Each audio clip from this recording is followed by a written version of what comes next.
Fort Worth is a great city to live in and to raise a family. So it is with a deep concern that I come here to speak about the education level provided for our children, the very children that will determine the endurance of our city's greatness. Today, 40% of our district schools are failing, and the school system's effectiveness and leadership is being rightly questioned.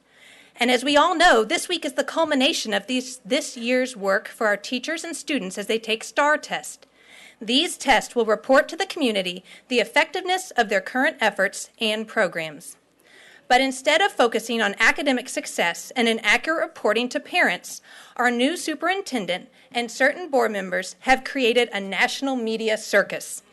These first in 200 years bathroom policies, which were adopted under the radar, without any parent, without any public input, and without our elected board's approval, have not only placed our city in a very negative national light, but have created a major distraction during testing week. How unwise of our chief school officials. I object to the superintendent's poor timing and am concerned about his choice of priorities and perhaps the most important leadership role in our community. I object to a process lacking transparency at minimum and which may very well be found illegal. Some on the board have indicated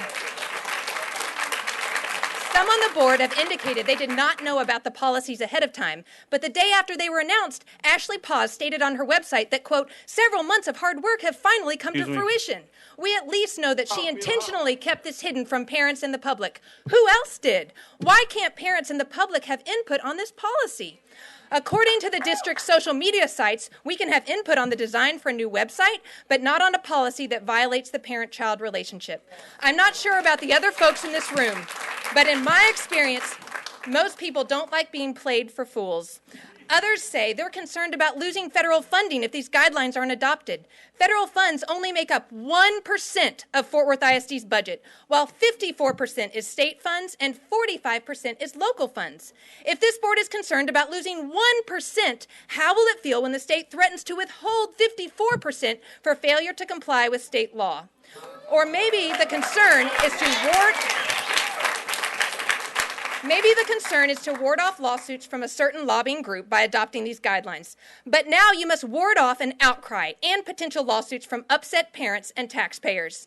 We know the district's doubling down on a secretly written policy will no doubt continue to be a distraction to teachers and students alike. And the concern about losing federal funds won't matter because those funds will be wasted on legal bills to defend a losing position.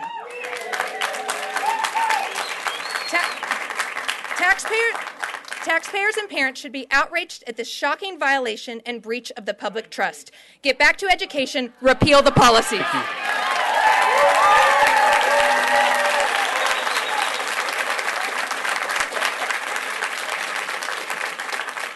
Gentle reminder